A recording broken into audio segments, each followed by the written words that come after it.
लोकशाहीच्या जवळ जाणार किंवा संविधानाच्या जवळ असणारा पक्ष म्हणून काँग्रेस, राष्ट्रवादी काँग्रेस, शरद पवार आणि उद्धव ठाकरे शिवसेना या पक्षांकडे आम्ही बघतो। संविधानाचा वापर करून संविधानाचीच आतून तोडमोड करतात अशा लोकांना आपण सत्तेत येऊ द्यायचं नाही असं आमचं मत होतं। भारतामध्ये जशी एक लाट आहे नरेंद्र मोदींच्या विरुद्ध ती अजून पण आहे, तशीच महाराष्ट्रामध्ये लोकसभेच्या निवडणुकीत लाट होती देवेंद्र फडणवीस यांच्या विरोधाची आणि आतासुद्धा महाराष्ट्रामध्ये देवेंद्र फडणवीस यांच्या विरोधात मोठा असंतोष आणि राग आहे। सध्या राज्यभरामध्ये विधानसभेच्या निवडणुकींचं बिगुल वाजलंय आणि प्रत्येक राजकीय पक्ष आपापल्या स्तरावरती प्रयत्न करताना आपल्याला पाहायला मिळतोय। या सगळ्या प्रक्रियेमध्ये निर्भय बनो नावाचं एक अभियान सुद्धा जोरात चर्चिलं जात आहे आणि त्या सगळ्या प्रकरणामध्ये निर्भय बनो हा विषय ही कल्पना ज्यांनी साकारली त्यापैकी एक कायदेतज्ञ असीम सरोदे सर आपल्यासोबत आहेत।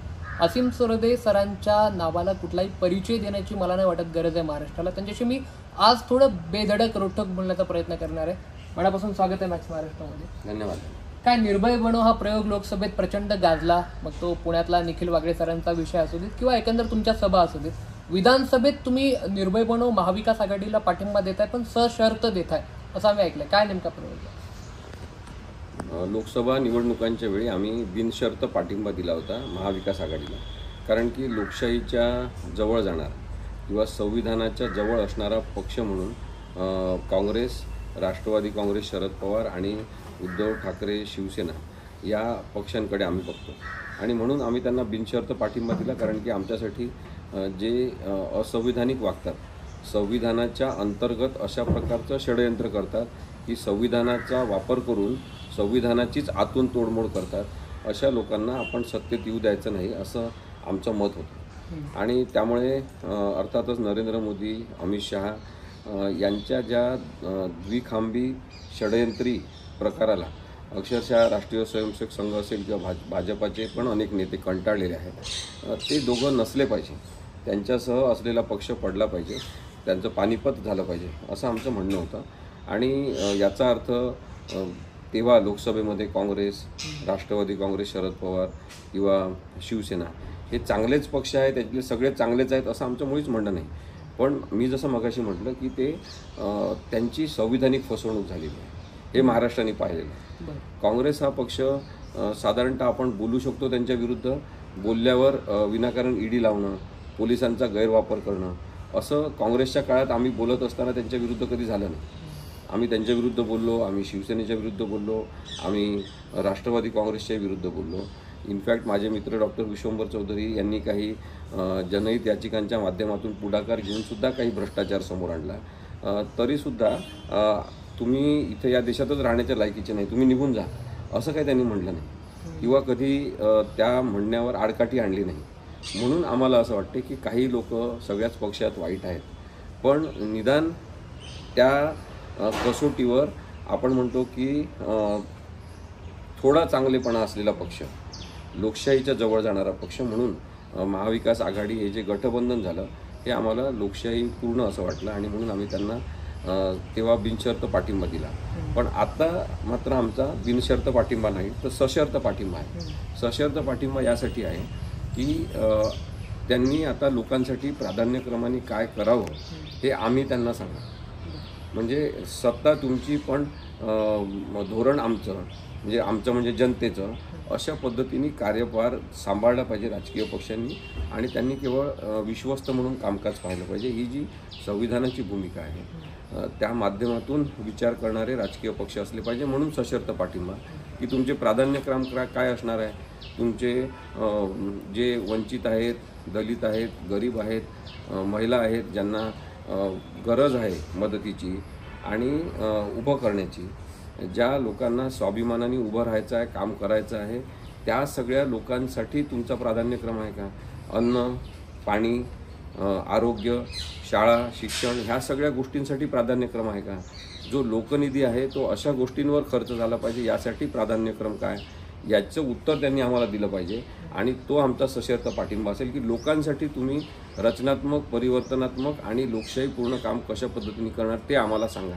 अशा पद्धतीचा सशर्त पाठिंबा यावेळेस आम्ही महाविकास आघाडीच्या घटक पक्षांना दिलेला आहे. माझा जरा थेट प्रश्न आहे असेल सर, की नेमकं महाविकास आघाडीलाच पाठिंबा का? आता तुम्ही जे प्रश्न सांगितले त्या प्रश्नांवरती राजू शेट्टी, संभाजी राजे, बच्चू कडू एकत्रित येऊन त्यांनी परिवर्तन महाशक्ती सांगितलं आणि ते म्हणतात की आमचा पण मुद्दे हेच आहेत, जनसामान्यांचे मुद्दे आहेत. मग हे असताना महाविकास आघाडीच का निवडली?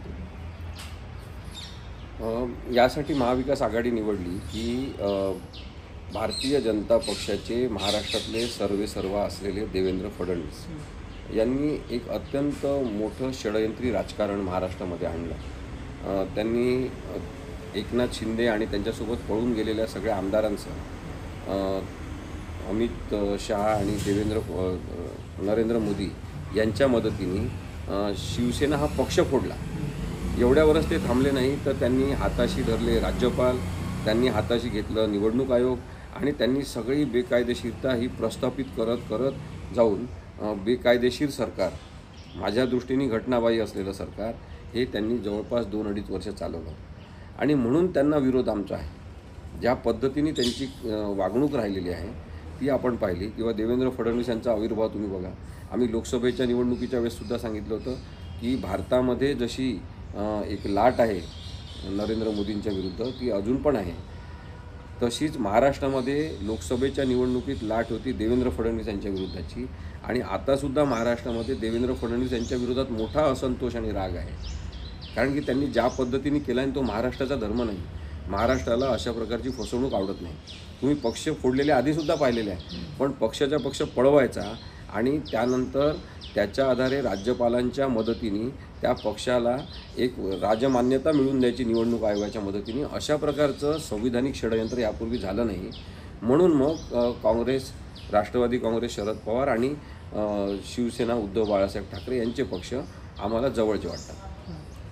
सातत्यानं विरोधी स्तरातनं एक आरोप होतो की असीम सरोदे यांना ठाकरे गटाकडून विधान परिषदेवरती जायचं आहे, म्हणून ते ठाकरे गटाची बाजू एकदम लावून धरतात, एकदम आक्रमक होतात त्या प्रश्नांसाठी. काय द्याल उत्तर याला? नाही, माझं संविधानावर प्रेम आहे. मला असं वाटते की संविधानिक नैतिकता जिवंत राहिली पाहिजे. म्हणजे जे राज्यशास्त्राचे प्राध्यापक आहेत महाराष्ट्रातले, जे लॉ शिकवतात लॉ कॉलेजेसमध्ये वेगवेगळ्या, जे संविधान शिकवतात लॉ कॉलेजच्या मुलांना, ते सगळेजण म्हणतात की आम्ही असा विचारच कधी केला नाही की अशा प्रकारचा निर्णय हा जे विधानसभेचे अध्यक्ष आहेत राहुल नार्वेकर हे देतील असं आम्ही कधी स्वप्नातसुद्धा पाहिलं नाही. ते म्हणतात की कोणीच अपात्र नाही, सगळेजण पात्र. आता अशा प्रकारचा निर्णय होऊ शकत नाही. आणि ते काय म्हणतात की सगळेजण पात्र आहेत, कोणीच अपात्र नाही आहेत. कारण काय दिलं राहुल नार्वेकर यांनी? त्यांनी कारण दिलं की हा पक्षांतर्गत वादाचा प्रश्न आहे शिवसेनेचा, तो पक्षांतर बंदीचा प्रश्न नाही. म्हणजे डिस्क्वालिफिकेशनचा मुद्दाच नाही असं त्यांचं म्हणणं आहे.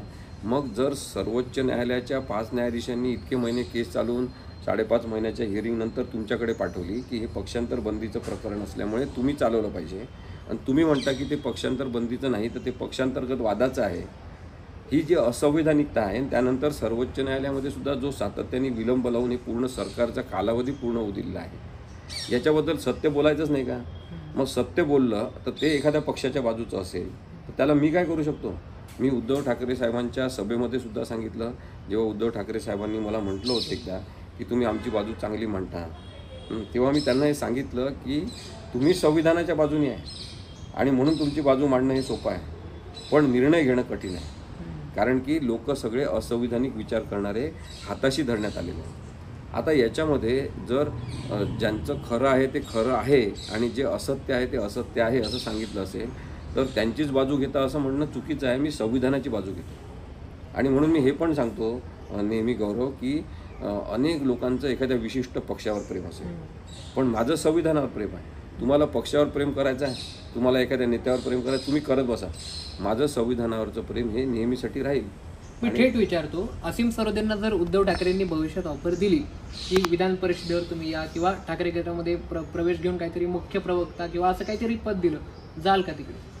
थेट प्रश्न आहे माझा. नाही, मुख्य प्रवक्ता म्हणून मी कशाला जाईल कोणत्या पक्षात? मी संविधानाचा प्रवक्ता आहे, मी लोकशाहीचा प्रवक्ता आहे. आणि त्याच्या आधी म्हणजे मी 2000 साली 1999 साली वकिली सुरू केली प्रत्यक्ष. तेव्हापासून मी लोकशाही आणि संविधानाचा प्रवक्ता म्हणून काम करतो. मी मानवी हक्क संरक्षणासाठी बोलतो, मी मूलभूत हक्कांच्या संरक्षणासाठी बोलतो, मी महाराष्ट्रात सगळीकडे फिरतो, मी लोकांचे प्रश्न मांडण्याचा प्रयत्न करतो. मग तुम्ही आता 1999 पासून कोणते कोणते राजकीय पक्ष होते विचारात घ्या. मी तेव्हा जे सत्तास्थानी असतील त्यांच्या चुकांच्याबद्दल मी असंच बोललेलो आहे. आणि म्हणून मग कोणीतरी राजकीय पक्षांनी मला घेतलं पाहिजे असं नाही. घेतलं तर जाल का असं म्हणतो? नाही घेतलं तर म्हणजे आता त्यांनी म्हटलेलं आहे अनेकदा, म्हणजे याच्या आधीसुद्धा, हे सरकार येण्याच्या आधीसुद्धा आणि भाजपचं सरकार असतानासुद्धा अनेकदा आम्हाला ऑफर आलेल्या आहेत की तुम्ही आमच्या पक्षात या, आम्ही तुम्हाला या पदावर घेतो. पण आम्ही गेलो नाही कारण की आम्हाला त्यांच्याबद्दल साशंकता होती. पण मग आता कालावधी असा येतो की नाही की आता इतके वर्ष मी 24 वर्ष वकिली करतो आहे, त्याच्या आधीपासून मी सामाजिक कार्यक्षेत्रात काम करतो आहे. तर मला असं वाटते कधीकधी की आपण केवळ असंच काम करत राहायचं की आपण आणखी जास्त जनतेचा आवाज बनून तिथे पोचू शकतो. याबद्दल जर आपला विचार काही असेल तर आपण तो करायचा का? त्यामुळे आता कोणत्या ऑफर देण्यात येत असतील तर त्या मी काही केवळ प्रवक्ता म्हणून किंवा तुम्ही विधान परिषदेत जा, राज्यसभेत जा, हे मी त्यांची बाजू मांडतो म्हणून नाही. माझ्या गुणांमुळे जर मला वाव मिळणार असेल तर त्या गुणांमुळे मिळणाऱ्या वावाच्या संदर्भात, जागेच्या संदर्भात मी विचार का करू नये असा माझा प्रश्न आहे. दुसरा माझा सरळ तुम्हाला व्यावहारिक माहितीचा भाग म्हणून सांगतो की असं बोललं जाते की विधान परिषदेची जागा पाहिजे असेल आमदार म्हणून तिथं जायचं असेल तर अनेक लोक हे 60 लाख 75 करोडमध्ये 60 करोड वगैरे असे खर्च करतात. आणि आम्ही ऐकलं की एका जणांनी राज्यसभेमध्ये खासदार होण्यासाठी तर 100 करोड रुपये खर्च केले. मग आता तुम्ही विचार करा गौरव की महाराष्ट्रातल्या सगळ्या सुज्ञ लोकांनी विचार केला पाहिजे की 100 करोड रुपये राज्यसभेसाठी लागत असतील, 75 करोडपर्यंत जर विधान परिषदेमध्ये आमदार होण्यासाठी घेतले जात असतील असं बोललं जात आहे. अशा वेळेस जर गुणांच्या आधारे आम्हाला कोणी घेण्याची इच्छा व्यक्त करत असतील याचा अर्थ त्याचवेळी ते अशा प्रकारचे व्यवहार आणि भ्रष्टाचार जे आहेत पदांवर नेमणूक करण्यासाठी ते पण टाळत असतील तर त्यांच्या मताचा आदर करू नये की करावा हा एक मुद्दा आहे. त्यामुळे मी जाणार की नाही हा प्रश्न नाही. जनतेने आम्हाला जो प्रेम आणि विश्वास दाखवला आहे ते खरं तर पुरेसं आहे. पण मी फक्त एक उत्तर म्हणून तुम्हाला सांगतो की मला कोणत्याही पक्षात अशा पद्धतीने जाण्याची इच्छा नाही. मला जर निर्णय प्रक्रियेमध्ये सहभागी होता येत असेल तर मात्र मी त्याचा विचार करेन. मला एक प्रश्न या अनुषंगाने विचारायचा आहे. तुम्ही संविधानाचा इथे उल्लेख केला किंवा ज्या पद्धतीनं महाराष्ट्राचा सत्ता संघर्ष आपण पाहिला त्याचा उल्लेख केला. मला थेट विचारायचं आहे की सुरुवात याची झाली होती 2019मध्ये मॅन्डेट मिळाला होता भाजप आणि शिवसेनेला. उद्धव ठाकरे त्याच्यातनं बाहेर पडले, त्यांनी एक वेगळी वाट स्वीकारली. तर त्यावेळी त्यांचं हे जे कृत्य आहे त्या सगळ्या मेजॉरिटीमधनं बाहेर पडणं ते संविधानाला धरून किंवा ते वैचारिक होतं असं वाटतं? त्याबद्दल मी सातत्याने बोललेलो आहे. अनेक इंटरव्ह्यूमध्ये बोललो आणि मी फेसबुकवर लिहिलं, ट्विटरवर लिहिलं की एक निवडणूक पूर्व युती आहे आणि ती निवडणूक पूर्व युती निवडणुकीनंतर तोडली जात असेल, कोणत्या तरी कारणामुळे तुटली असेल तर त्याच्यामध्ये बेकायदेशीरता नाही. कारण की निवडणूक पूर्व युती किंवा निवडणुकीनंतर युती याच्या संदर्भात कायदाच नाही. पण मग कायदाच नाही म्हणून त्या कृतीला आपण मान्यता देऊ शकतो का? तर त्याला आपण मान्यता पूर्ण देऊ शकत नाही. अंशतः एवढंच खरं आहे की ती अनैतिक कृती आहे. एखादी अनएथिकल गोष्ट असणं आणि एखादी कॉन्स्टिट्युशनली अनएथिकल असणं याच्यामध्ये फरक आहे. आणि म्हणून ती संविधानिक अनैतिकता नाही, तो बेकायदेशीरपणासुद्धा नाही. तशा प्रकारची युती असणं आणि नसणं याच्यामध्ये कायदा नाही. आणि म्हणून माझं त्या अशा प्रकारावर आक्षेप घेणाऱ्या सगळ्या लोकांना हे सांगणं आहे की तुम्हाला जर इतकं वाटते ना तर मग नरेंद्र मोदींना सांगा, देवेंद्र फडणवीस यांना सांगा. देवेंद्र फडणवीस यांनी आत्तापर्यंत एखादं पत्र का नाही पाठवलं, एखादी कायद्याची मागणी का नाही केली की आम्हाला निवडणूक पूर्व युतीच्या संदर्भात कायदा करून द्या, निवडणुकीनंतर युती संदर्भात कायदा करून द्या, अशी मागणी का केली नाही? ज्यांना अनेक आपल्या स्वार्थाचे कायदे तयार करणं जमते असे अमित शहा आणि नरेंद्र मोदी यांनी कधीतरी एकदा एक शब्द काढला की आम्ही निवडणुकीच्या संदर्भात आता निवडणूक पूर्व युती आणि निवडणुकीनंतर होणारी युती आघाडी याबद्दल आम्ही आता कायदा करतो असं म्हटलं का? नाही म्हटलं. कारण की सगळ्यात जास्त गैरफायदा भारतीय जनता पक्षाने निवडणुकीपूर्वी होणारी युती किंवा आघाडी आणि निवडणुकीनंतर होणारी गठबंधन यांच्याबद्दल कायदा नसल्याचा सगळ्यात जास्त गैरफायदा भारतीय जनता पक्षाने घेतलेला आहे. आणि म्हणून माझं हे सांगणं आहे की संविधानामध्ये काय सांगितलेलं आहे की तुम्ही एका पक्षात असताना तो पक्ष सोडून जायचा असेल तर तुम्ही सोडू शकता, तुम्ही त्याचा राजीनामा देऊ शकता, पदाचा पुन्हा निवडणूक लढू शकता. तुम्हाला पूर्ण पक्षाचा पाठिंबा असेल तर तुम्ही तशा प्रकारे पक्ष घेऊन जाऊ शकता. परंतु तुम्ही एखादा पक्ष फोडल्यावर त्या पक्षावर बेकायदेशीरित्या दावा करायचा आणि त्याच्यासाठी निवडणूक आयोगाने त्यांना ठरवून दिल्याप्रमाणे निर्णय द्यायचा आणि पूर्ण पक्ष जो एकनाथ शिंदेंचा नाही तो त्यांना देऊन टाकायचा, हे तर पूर्ण असंविधानिक आहे. याच्या संदर्भात कायदा आहे, नियम आहेत, 10th शेड्यूल आहे आणि भारतीय संविधानामध्ये ही बेकायदेशीरता आहे हे स्पष्टपणे आपल्याला जर दिसत असेल तर मग त्याच्याबद्दल का नाही बोलायचं. म्हणून त्याच्याबद्दल आम्ही जास्त बोलतो, त्याच्याबद्दल आम्ही जास्त सांगतो, कारण की ते लिखित स्वरूपात सांगितलेलं आहे की कशा पद्धतीने तुम्हाला पक्ष सोडता येईल. मग तशी प्रक्रिया फॉलो केली नाही, भ्रष्टाचाराचा मार्ग वापरला. अनेक लोकांनी महाराष्ट्रभर म्हटलं की काय 50 खोके एकदम ओके असं म्हटलेलं आहे. आता तो भ्रष्टाचार झाला असेल तर ती अत्यंत गंभीर भयानकता आहे की आपल्या संविधानिक नैतिकतेला काळीमा फासणारी एक गुंडागर्दी पैशाच्या आधारे राजकारणात तयार झालेली आहे आणि म्हणून त्याच्याबद्दल बोलण्यात येते. निवडणूकपूर्व युती आणि निवडणूक नंतरची युती किंवा आघाडी ही तुटली असेल, तुटत असेल, होत असेल नवीन, तर मग त्या संदर्भात कायदा का करत नाही? करा, आत्ता पण कायदा करा. कोणी थांबवला आहे का? कायदा केला तर आम्ही त्याच्याबद्दल पण बोलणार. माझ्यासारखे पत्रकारितेचे अनेक विद्यार्थी सध्याच्या राजकारणाकडे एका विशिष्ट नजरेनं पाहतात. म्हणजे सकाळ झाली की सकाळपासनं तर संध्याकाळपर्यंत माध्यमांमध्ये शिव्या घालणं असू देत किंवा एकमेकांवरती अगदी खालच्या स्तरावरती कौटुंबिक स्तरावर जाऊन आरोप करणं असू देत. असीम सरोदे हे नाव असंच उभं राहिलेलं नाही याची मला पूर्ण कल्पना आहे. ते चळवळीतनं आलेलं नाव आहे. एक व्यक्ती म्हणून सध्याच्या या महाराष्ट्राच्या राजकारणाकडे पाहताना काय भावना आहे? मला असं वाटते की सुरुवातीला बरेचदा असं बोललं जायचं की राजकारणाचं गुन्हेगारीकरण होत आहे, लोक दुःख व्यक्त करायचे. आता तुम्ही बघा की राजकारणाचं गुन्हेगारीकरण होते आहे ह्या विषयावर कोणीच बोलत नाही. जनतेने एक मूकसंमती देऊन टाकलेली आहे, नागरिक कंटाळलेले आहेत आणि त्यांनी मान्य केलं की ठीक आहे हे गुंड्यांचं राजकारण आहे, काही हरकत नाही. पण मग लोकांचा शोध सुरू आहे की या गुंडागर्दीमध्ये राजकारणाच्या काही चांगले लोक आहेत का? ते चांगले लोक कोण आहेत? त्यांच्यापर्यंत आपल्याला पोचता येईल का? अशा प्रकारे जो नागरिकांचा शोध सुरू आहे तो खरं नागरिकांचा शोध नाही, तर लोकशाहीच स्वतःच्या प्रतिष्ठेच्या शोधात आहे. लोकशाही फिरते आहे सगळीकडे की माझी प्रतिष्ठा कुठे गेली. आणि मग त्या प्रतिष्ठेला धोका करणारे जे लोक आहेत ते सत्तेत नसले पाहिजे, ते राजकारणात नसले पाहिजे. इव्हन माझं तर म्हणणं आहे ते राजकारणातून हद्दपार झाले पाहिजे. यासाठी सगळ्यांनीच कंबर कसण्याची गरज आहे. कोणता राजकीय पक्ष कोणाचा हे आपण सोडून देऊ. राजकारणातले आपण आता पाहतो की ज्या पद्धतीने इनकमिंग आउटगोईंग हे शब्द वापरले जात आहेत की या पक्षातले त्या पक्षात, त्या पक्षातले त्या पक्षात, सोयीच्या जागांवर निवडून येण्यासाठी पक्षाची कोणती बांधिलकी नाही, अशा पद्धतीने जे काही सुरू आहे. इव्हन त्यांचे नेते त्यांना सांगतात. म्हणजे आता तुम्ही बघा नारायण राणेच्या मुलाचं बघा की देवेंद्र फडणवीस यांनी त्यांना आशीर्वाद दिला की काही हरकत नाही, तुम्ही एकनाथ शिंदेच्या पक्षाकडून उभे राहा, कारण ती जागा त्यांच्यासाठी सुटलेली आहे. त्यांनी भाजप सोडून आता एकनाथ शिंदेच्या पक्षामध्ये प्रवेश करून तिथून ते कणकवलीची जागा लढवत आहेत. ही जी सगळी काय म्हणतो आपण त्याला अनैतिकता आहे ती स्वीकारत आपण लोकशाही किती या सगळ्या गुंडागिरीच्या गोष्टी पचवणार. शेवटी पचनशक्तीची काही मर्यादा असते. माझं असं म्हणणं आहे की या गुंडागिरीचं, असंविधानिकतेचं अपचन आता लोकशाहीला झालेलं आहे. लोकशाहीची तब्येत अत्यंत खराब झालेली आहे आणि त्यासाठी आपल्याला लोकशाहीच्या प्रकृतीच्या स्वास्थ्यासाठी चांगलं काम केलं पाहिजे. भाजपच्या विरोधातली ही सगळी जी चीड आहे ती नैतिक चीड म्हणूया आपण, ती कशी निर्माण झाली? कारण आता राष्ट्रवादी शरदचंद्र पवार पक्षामध्ये सुद्धा तेच झालं.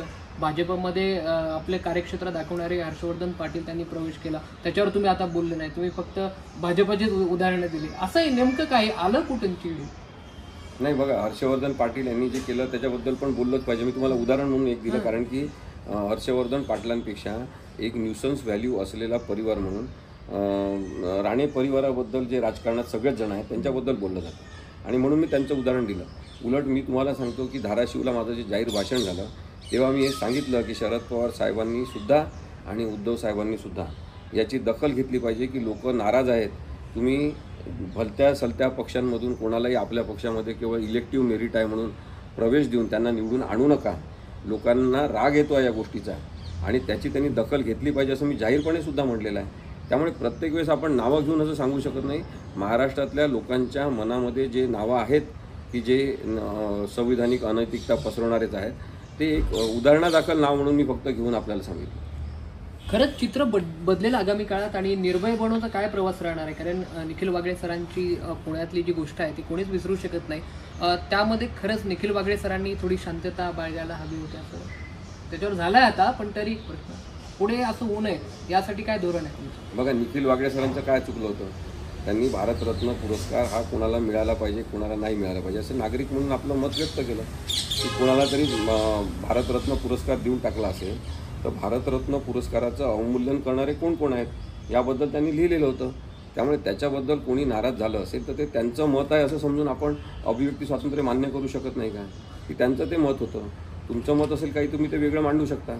पण त्यासाठी मग निखिल वागळेंनी असं का लिहिलं, आम्हाला पसंत आहे तेच का नाही लिहिलं, अशा पद्धतीने म्हणून त्यांना माफी मागायला लावायची, जबरदस्तीने त्यांच्यावर हल्ला करायचा, पोलिसांकडे तक्रार दाखल करायची, पोलिसांच्या तक्रारीवर पोलीस काय चौकशी करतात याची वाट न पाहता आपणच रस्त्यावर त्यांचा निर्णय करणार, न्यायाधीश होणार. ही जी अरेरावी आणि गुंडगर्दी आहे ती भारतीय जनता पक्ष, इथल्या काही कट्टरवादी संघटना यांनी ज्या पद्धतीने रस्त्यावर दाखवली ते चित्र ते समोर आहे लोकांच्या. त्यामुळे माझं म्हणणं आहे की निखिल वागळे सरांनी त्यांचं मत लिहिलं, तुमचं मत तसं नव्हतं, तुम्ही त्यांच्याविरुद्ध तक्रार दाखल केली. मग त्या तक्रारीवर न्यायालयामध्ये प्रक्रिया होऊ द्यायला पाहिजे होती. त्यासाठी हल्ला करायचा आणि निखिल वागळेंना बाहेर काढा, आम्ही त्यांना सोडणार नाही, आणि ती गाडी फोडून टाकायची पूर्ण कार, आमच्या जीवावर बेतलं होतं त्या दिवशी. अशा पद्धतीने हल्ला करणं ही संस्कृती आहे का एखाद्या पक्षाची? ती ज्या पक्षाची संस्कृती असेल ती संस्कृती मग भारताची संस्कृती नाही हे सांगायला पाहिजे. आणि म्हणून मला असं वाटतं की निखिल वागळे सरांचं मुळीच चुकलेलं नाही. तर त्यांचं मत मान्य नसेल तर ते मत मान्य नाही हे सांगण्याचा आपल्याला जो संविधानिक अधिकार आहे तो प्रत्येकाने पाळला पाहिजे. पण कायदा हातात घेऊन तसं सांगितलं जात असेल तर ते चुकीचं आहे. सर, महाराष्ट्रासमोर ना सामान्यांचे खूप प्रश्न आहेत. भारताच्या 76 वर्षाच्या स्वातंत्र्याच्या गप्पा एकीकडे मारत असताना अगदी ग्रासरूटवरचे प्रश्न आहेत. हे राजकारण जे सध्या गढूळ होत चाललंय ते बदलणार का आगामी काळात? एक व्यक्ती म्हणून काय चित्र कसं आहे सध्या महाराष्ट्रात? राजकारण जे गढूळ झालेलं आहे ते चांगलं करायचं असेल तर अनेक सत्प्रवृत्तीच्या चांगल्या माणसांनी राजकारणामध्ये प्रवेश केला पाहिजे. आता सध्या काय होतं आहे की फेसबुक, ट्विटर, व्हॉट्सअप अशा सामाजिक माध्यमांवर सगळेजण लोक आपापल्या भावना व्यक्त करतात, काहीतरी म्हणतात. शाळा कॉलेजचे ग्रुप आहेत, कुटुंबाचे ग्रुप आहेत, त्याच्यामध्ये सुद्धा वेगवेगळे मतप्रवाह आहेत आणि त्याच्यावरून सुद्धा भांडणं होत आहेत लोकांची, मैत्री तुटत आहे लोकांची. आणि ते केवळ एका सोशल मीडिया प्लॅटफॉर्मवर होत आहे. पण त्याचं रिफ्लेक्शन प्रत्यक्ष सहभाग आपण लोकशाहीमध्ये देतो का याच्यामध्ये काही दिसत नाही, मतदानामध्ये काही दिसत नाही. बरेच जण जे पोटतिडकीने एका विषयाबद्दल बोलत असतात ते निवडणुकीच्या संदर्भात जेव्हा मतदानाची तारीख असते तेव्हा त्या मतदानाची तारीख म्हणजे सुट्टीचा दिवस समजतात, कुठेतरी सुट्टीला निघून जातात. तर ही जी उदासीनता आहे नागरिक म्हणून ती थांबली पाहिजे. आणि म्हणून आमची एक मागणी ही आहेच की नागरिकशास्त्र हे 100 मार्काचं केलं पाहिजे. नागरिकशास्त्र आज 25 आणि 15 मार्कापर्यंत आणून ठेवलेलं आहे. नागरिकशास्त्र 100 मार्काचं असलं पाहिजे शालेय जीवनामध्ये, आणि कॉलेजच्या स्तरावर नागरिकशास्त्र जे 100 मार्काचं आहे त्याच्यामध्ये 50 मार्काचं हे भारतीय संविधान असलं पाहिजे. असं झाल्याशिवाय आपण एक पूर्ण नागरिक कसे तयार करू शकू? काय होतं आहे गौरव की आपण 15 मार्काचं 25 मार्काचं नागरिकशास्त्र ठेवणार आणि आपल्याला वाटते की 100% नागरिक तयार झाला पाहिजे.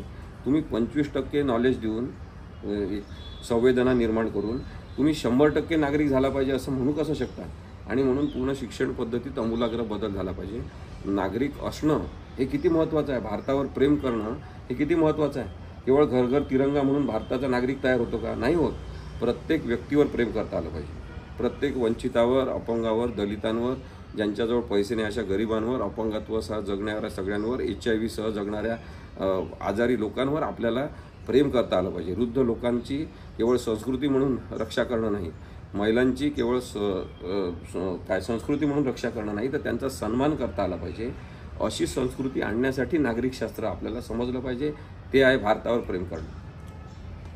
लक्षात घ्या, ही जी मुलाखती आहे ती कुठल्याही पद्धतीची एडिटिंग नाही आहे, कुठल्याही पद्धतीचं फिल्टर नाही आहे. जे आहे ते थेट प्रश्न जे आहे ते सर्व सरांना विचारले, त्यांची उत्तरंसुद्धा तशी आलेत.